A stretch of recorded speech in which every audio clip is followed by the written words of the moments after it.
जळगाव जिल्ह्यासह राज्यातील एकूण 22 जिल्ह्यांमध्ये शिवसेनेच्या वतीने जनसंवाद दौऱ्याचे आयोजन करण्यात आलेले आहे।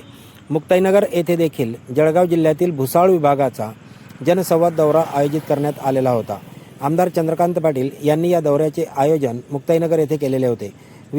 या जनसंवाद दौऱ्यासाठी महाराष्ट्र राज्याचे उपमुख्यमंत्री एकनाथराव शिंदे यांचे चिरंजीव श्रीकांत शिंदे हे प्रमुख उपस्थित होते। जळगाव जिल्ह्याचे पालकमंत्री तसेच विविध पदाधिकारी देखील या प्रसंगी उपस्थित होते। या प्रसंगी शिवसेनेच्या वतीने विविध प्रश्न मांडण्यात आले।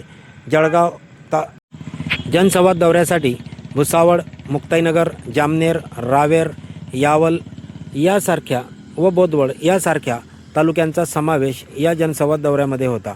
या प्रसंगी विविध प्रश्नांचा उहापोह करण्यात आला। मुक्ताईनगर व रावेर तालुक्यामध्ये केळी पिकाचे वादळामुळे झालेले नुकसान व शेतकऱ्यांना अपेक्षित असलेली नुकसान भरपाई या संदर्भात प्रश्न मांडण्यात आला। गेल्या 3 दिवसांपासून 2 वेळेला अंतुर्ली, रावेर आणि मुक्ताईनगर या परिसरांमध्ये जोरदार वादळी वाऱ्यांमुळे केळी पिकाचे मोठ्या प्रमाणावर नुकसान झालेले आहे। या संदर्भात 1 लाख रुपये हेक्टरी मागणी शेतकऱ्यांतर्फे करण्यात आली। विशेष म्हणजे या संपूर्ण दौऱ्याच्या दरम्यान केळी पीक विम्याचा प्रश्न मोठ्या प्रमाणात गाजला।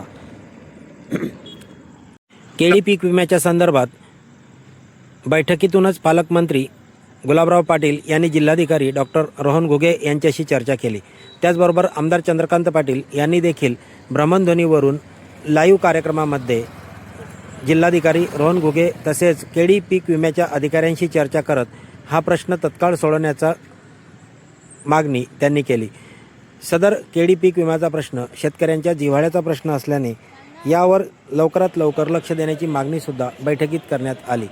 शिवसेनेचे पक्ष संघटन त्याचसोबत शिवसेनेच्या युवकांसाठी, कार्यकर्त्यांसाठी विविध उपक्रम सादर करण्याचे, रोजगाराचे संधी उपलब्ध करून देण्याचे विविध प्रश्न या प्रसंगी बैठकीत मांडण्यात आले।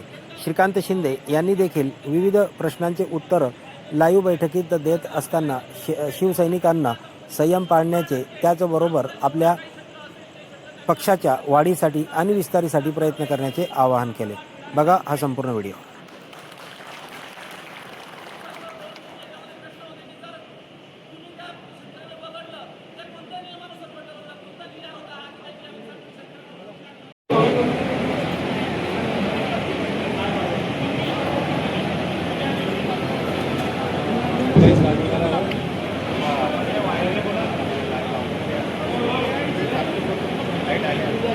भाऊ पटेल सरांचे बसले भाऊ काला त्यांच्या शेतावर जाऊन आले 7 हेक्टरी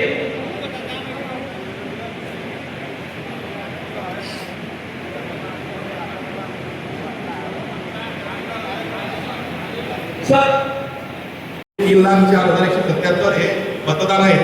त्यापैकी 2,71,850 मतदारांचं मॅपिंग झालेलं आहे, म्हणजे 89% मॅपिंग झालेलं आहे। हे बीएलओ आपल्या बीएलओच्या सोबत मिळून काम केलेलं आहे। त्यामध्ये जर पाहिलं तर आता आपल्या बीएलओच्या अपॉइंटमेंट लेटर सुद्धा त्याच्यामध्ये आहे आणि ते विधानसभा वाईज तहसीलदारांना सुद्धा मी दिलेलं आहे आणि त्याची पोस्ट सुद्धा आहे। म्हणजे आपण जे अपॉइंटमेंट आहे ते तहसीलदार घेऊन त्याची पोस्ट केलेली आहे। आपण जर पाहिलं नटापूर वाढीच्या संदर्भामध्ये व्हिडिओ आवडल्यास लाईक, कमेंट, शेअर करायला विसरू नका आणि सबस्क्राईब करायला विसरू नका। YouTube channel Wadekars info news. जय हिंद, जय महाराष्ट्र। सायकलवाला, रिक्षावाला हे सगळे बीएलओ काम करतात।